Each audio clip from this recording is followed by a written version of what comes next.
Yeah. You're live. Oh, there we go. Okay, so we're back on February 7th with the Senate Transportation Committee, and we are going to be hearing from Jeremy Reed, who is our Chief Engineer at the Highway Division, and he's going to talk to us about historical bid pricing. Great, thank you. Yeah, Jeremy Reed, Chief Engineer for V-Trans, and this is a continuation of presentation I did about inflation impacts. The committee wanted to have a closer look at for the last 3 years as far as where our engineer estimates were relative to the actual bid price. So we went back to June of 21, which would be effectively the FY22 season, beginning of the season. And between then and December of 24, we executed $851 million worth of projects. And again, programmatically over the whole span, we estimated those projects to be about $780 million worth of work. So obviously we were off about 9% from our engineer's estimate. So very, very quick slide. I've just got a similar graph that everyone has seen previously for. The secretary show something like this? No, I don't believe he has. We have seen a very similar. Yeah, so when I was here doing the inflation impacts, this was the last slide of that presentation, but it was just from, I think, the last 6 months. So this goes back a little bit further. So if we look at calendar year 22, this was when inflation was finally fully catching up to the construction industry.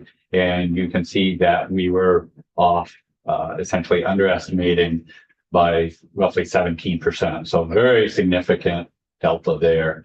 There was some interest.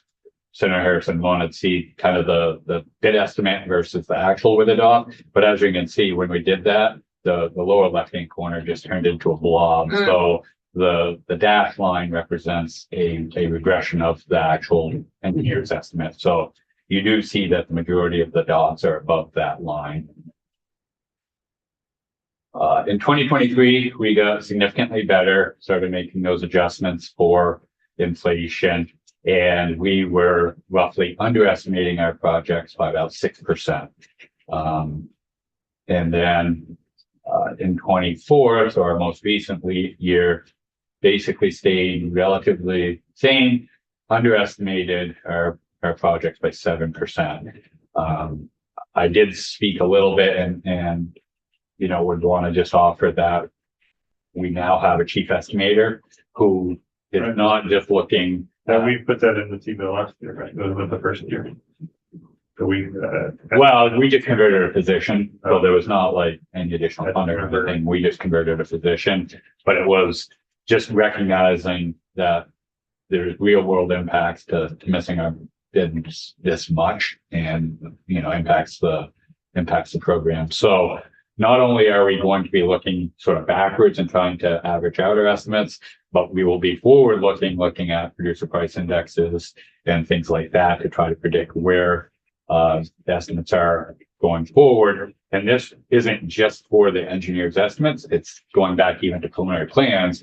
So you may notice in the white book, there's a lot of projects that got moved because we kind of traditionally kind of moved them from year to year. Our effort now, just to provide a little bit of credibility to towns and everybody, when we say a project's coming to town, we're actually going to try to predict that and not say, well, hopefully we can get money for this year. So we're really looking at 5-10 years out and assigning construction funds to those projects based on expected revenue. But part of that is also predicting what those projects will cost 5 to 10 years out. So obviously there's got to be some level of predictive assumptions made, but it's certainly better than just forward looking. So we had Senator Brennan and then Senator Harrison. I think you answered half of it.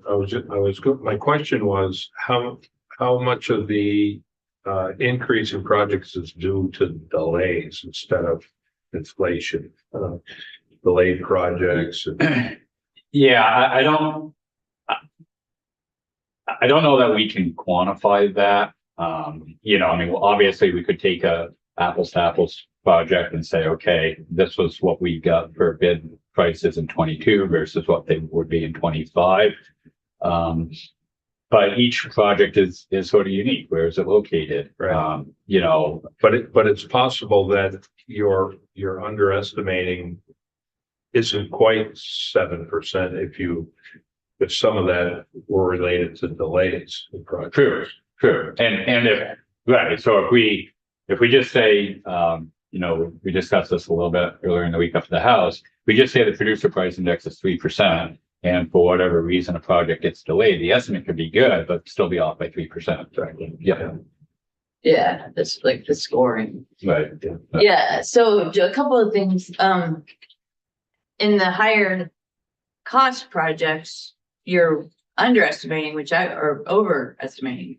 So which I think is good, Yeah, right? and, you know, I think Just, statistically, right, there's only Yeah. 3 up there, so, but those are the higher. right. And, Cost ones. yep, So it's good that you're being more conservative. That's what is that an Correct. accurate? yep, so one was over the sort of regression line and one was under, or 2 were under rather. Yeah, So I don't know that was an intentional effort. I think on larger projects, there becomes a little bit more variability just because the approach can change things. To Senator Brennan's point, if we take a 3-year project, how the contractor approaches that project and whether they accelerate it and get it done in 2 years or they carry those overhead costs and et cetera. So I would say, I think on some of the bigger projects that are 3-4 year long projects like Queechee, it does become a little bit more difficult to estimate those costs. you know what? I think I'm reading it wrong. The dots are, Where the actual bids came in. okay. Right, so, So the dots came in lower than you expected. Yeah. So I'd rather you just, if from a management point of Right. view, I'd rather you overestimate the big ones, because Yep. that's more, yeah, the more Impactful. meaningful. And that's where, you know, so 22, I think it was, we were underestimating by, what I think, 17% and then 6% and then 7%. But if you go back to this number, which is, I think, to your point, not all things are created equal. You Yeah. can't just take the mean of every project. So we're off by 9% over that duration, which is certainly not the average of 17, 6 and 7. yeah. Yeah, and those first couple of years were just nuts. Correct. I mean, for everybody. The other thing I will say is on a proportional level, rail and aviation projects seem to be underestimated more than highway projects. And I think that's largely due to just the uniqueness of those projects. And, you know, the sort of, statistical, estimation histories are probably not as refined. Interesting. But it's good data. Thank you. Raising my hand when I realized, oh, it's me. When you do local, so I know that you don't estimate municipal projects. Who estimates their projects, and are those coming into the same situations that you're experiencing? Do you have So. any intel on that? So it would be the engineer of record. And we may or may not know that in the end, because generally we just give them a grant and Yeah. they make up the delta. So we wouldn't necessarily know if municipal projects come in 8% higher or 28% higher. Anecdotally, I can say, and I'll just talk to salt sheds that are done with the transportation alternatives. We are seeing a significant number of projects get canceled due to the rise in costs. So, you know, there's a cap of 600,000 on those, and essentially, I don't know how many specifically, but there have been numerous projects canceled just because, you know, the town can't make up that inflationary pressure. And if you see, so I see what you're saying, so it's like the bid will come in at like over the grant, they say, we just don't even have the $50,000 that would make the difference. When you have projects, it sounds like you kind of shuffle them further down the line. What is happening with those municipal projects if the grants aren't being given that year? It seems like probably still a need there. So are you finding that you're getting more, you expect to see more applications in the future as maybe hopefully prices go down again, or what's the adjustment that's happening? So, there's a natural lag between when we give a grant award and when the project actually comes to fruition. I think, and Joel Perigo can speak more to this, but I always think we have plenty of applicants for the resources we can award. What ultimately happens to those projects, we don't know, right? I think I heard where somebody maybe in Virginia's actually, where they turned in a grant and really scaled down the project, didn't follow any federal or state requirements, and were able to actually build their project cheaper without the grant than Oh, the delta would have been with it. interesting. I don't, again, I just heard it in this Legend. building. Yeah, well, I heard it in this building and I forget who told me, like, yeah, Virginia's did this. And so I guess to directly answer your question, I don't know what happens to the projects. Presumably there is a need. So if they turn in the grant, and don't build the project, the need stays. Yeah. But whether or not they reapply for sort of gap funding, go to a different program, just pivot and do town funds, we don't Yeah. know. That's an interesting thought. I hadn't recognized that if they don't receive the grant, and they still choose to build it for a lower cost option, they're not on the hook to meet those regulatory standards that come with those projects getting grant funding. So that that brings other concerns that I had not thought about before, because, those regulations are in place for a reason. They're not made up just for fun. They are in theory not arbitrary. Yeah, in theory, not arbitrary. That's a good way to put it. Okay. You had a shorter presentation than I anticipated. Yeah, well, this was just a Yeah. continuation from the previous one, but certainly able to talk about anything inflation related. Well, let's have other questions. Well, I just want to follow up on what you're saying about the regulations. Some of those, I don't think they're safety regulations. I mean, the town still has to do its safety, but some of them are like the amount of American steel, and Correct. I mean, So that's it'd be- what really hurts. Yeah, right. So, ultimately they would still have to comply with all the OSHA regulations. Yeah, They don't get a free pass with, they just. well, and have the design, resources. and design. Yeah, and design, right? It's Yeah, still yeah. but they don't have to go through NEPA. They don't have to follow Davis-Bacon. They don't have to follow Buy America. There's a very rigid process where all of that has to then be documented. So, I think it's just the totality of it, not one thing that is causing the price to go up. It's just, it is difficult to take money. There are strings attached to it. Well, it takes a long time too. I mean, the time frame is a lot longer too, so that costs money. Okay, go ahead. It's a little off topic, but since you have the Queechee Bridge up, and I worked on the safety issues upstairs years ago. Are the suicide prevention barriers going to be the same? Are they modernized? Or do you know? Off the top of my head, I don't know. There will be some level of protection. I won't say they're going back identical, but we didn't install them but 4 or 5 years ago. So I don't know that they were integrated to begin with. No, I don't think they were, but we were exploring many different options back then, and that's what ultimately came to be. But Well, I would just say anecdotally, this is my district. This is like 10 miles from my house.